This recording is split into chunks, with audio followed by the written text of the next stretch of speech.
Good evening, black people and all allies fighting for black liberation, black prosperity, and black joy. I'm Charles Blow, and welcome to Prime. In the latest scene of the political theater known as the January 6th Insurrection Commission, Speaker of the House Pelosi has rejected two of Minority Leader Kevin McCarthy's appointees to serve on the committee. Pelosi rejected Representatives Jim Jordan and Jim Banks, arguing that they would compromise the integrity of the investigation. Both Jordan and Banks voted to overturn the election results in Arizona and Pennsylvania. They also signed on to the bogus Texas lawsuit that challenged election results in other key battleground states, a lawsuit that the Supreme Court rejected. During a press conference earlier today, McCarthy chose to deflect from the insurrection and the commission and focus squarely on Pelosi. Speaker Pelosi has taken the unprecedented step of denying the minority party's picks for the Select Committee on January 6th.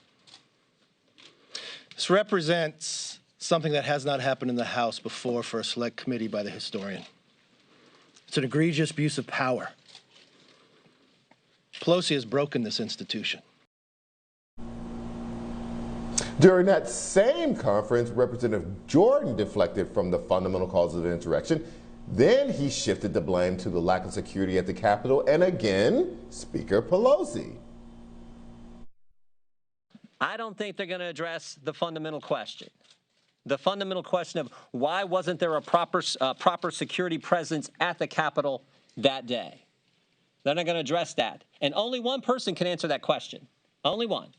Speaker of the United States House of Representatives. Can somebody tell me why this guy never wears a jacket? Anyway, although Pelosi was one of the primary targets of the insurrection, the group of Republicans implied multiple times during the press conference that Pelosi may have been involved in the insurrection. McCarthy also announced that he pulled all 5 appointees from the commission to launch a Republican-led investigation into the events of January 6th. Joining me to discuss the latest on the January 6th Commission and the insurrection is retired Lieutenant General Russell Honoré. General Honoré, thank you for joining us tonight, sir. Good evening. It appears, this is not one of those both-sider issues. It appears that the Republicans have no plans whatsoever to go along with getting to the bottom of what happened on January 6th. What is your take on the I can only call it theater, the theater that's going on in D.C. around getting to the bottom of an actual insurrection on the Capitol of the United States? Well, it's most unfortunate for our democracy. This is about the third bite out of the apple that Leader McCarthy and his party could have taken, with over 50% of them did not vote on the supplemental or the proposal that was sent to the Senate to form the commission. I just don't understand their logic. They're trying to have it both ways. It's like they're trying to hide the ball, and they're using democratic procedures and rules inside the legislature, which I learned a little bit about 6 weeks up there that we spent looking at how we hardened the Capitol to prevent it. But they're totally disruptive at this point in time. And again, they had the choice to do a commission. They didn't want to do that. They didn't want to do the bipartisan commission, which the team would have been split, Democrats and Republicans. They didn't want to do that. I don't understand what their objective other than is to be disruptive at this point in time and not get to the root cause of who knew what and when. Exactly. I'm old enough to remember the attack in Benghazi, tragedy. Several Americans lost their lives. We had hearing after hearing after hearing at the behest of Republicans because they were so desperate to pin this on Hillary Clinton as a way of derailing her hopes of ever holding office again, including being president of the United States. It's not that they're averse to finding out things or having hearings to figure out what happened in a situation. In fact, they will overdo it for partisan reasons.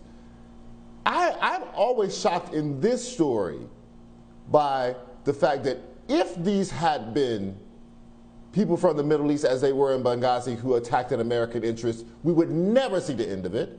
If these had been young black people with the Black Lives Matter t-shirts on that attacked the Capitol and several hundred people were injured and 5 people wound up dead, we would never hear the end of it. And in fact, it would transform the nation because there would be a raft of legislation coming out of that. Do you agree that, you know, there is just, part of this is just a racial lens? They refuse to really pull the hammer down on these people who are mostly white and mostly supporters of Donald Trump, who staged an insurrection at the Capitol. Is that how you see it as well? Well, I think you painted a picture that we all watch unfold on television when the former president told his audience, "I'll meet you at the Capitol," when he gave instructions to Vice President to stand up and do the right thing. And when his associates on that same speech went out and said, "We got to fight hard," and we got to fight hard, and using very provocative words, the intentions was clear that they wanted people to go disrupt the democratic process when they were doing the count. So his intentions were clear. And the people, many of them that have been interviewed, said they did what they thought the president wanted them to do, which was to be violent and disrupt the count. And that's what they did. So, and all that happened in plain sight in his own video. That's not deniable. But I think the Republicans, they often use that word, elections have consequences. And they're the minority in the House. And that's always been the rule, that the majority in the House are going to call which way they're going to go with bills. And they don't understand that. And they're using this notion that in 2 years they're going to be in charge. Right. Part of your role in all of this was to take a look at failures, weaknesses, and then to advise Congress how you prevent this from happening again. How do you plug the holes? How do you make sure that the web of security around the Capitol is as strong as it could possibly be? Are you convinced that this could never happen again at this point? With some caution and optimistic purview that they will do the right thing based on intelligence that's coming. We had a big shortage in our Capitol Police intelligence that was not operating properly. Everybody has recognized that. We recommended putting more people in intelligence.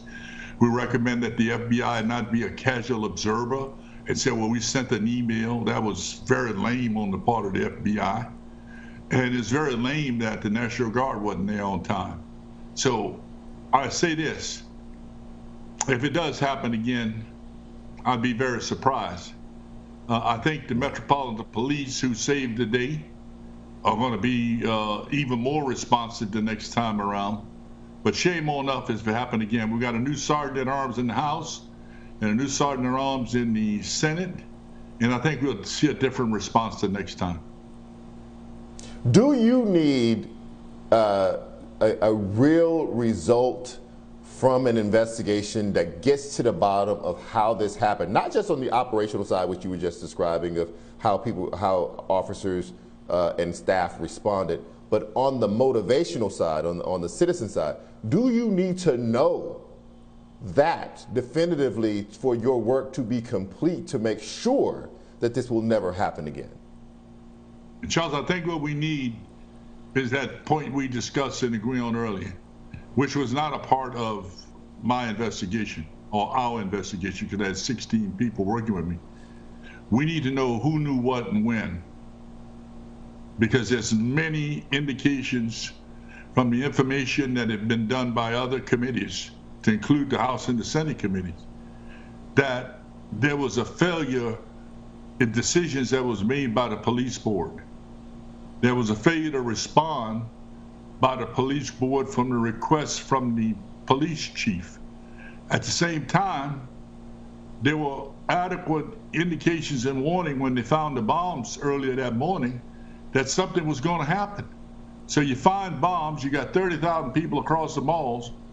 Something happened in the decision making in that police department and the police board that failed because they could have kept the current shift on. Who made that decision not to keep the current shift on? Who made the decision and why it didn't happen that they bring the evening shift on earlier? We had less than 800 officers of the 1,400 that were available to do this kind of mission. So something fundamentally was wrong inside the Capitol Police and their decision making. And we need to get to the bottom of who knew what and when. And that's only the Congress can do that at this point in time because they have subpoena power. General Russell Honoré, I just want to thank you again for your work, sir. And also I hope that they get to the bottom of who knew what when, as you just described it, and what motivates this, because I think that it require that we know that so that we can fully appreciate the work that you have done on the operational side to make sure that is up to par. Thank you again for your time, sir. I really appreciate it.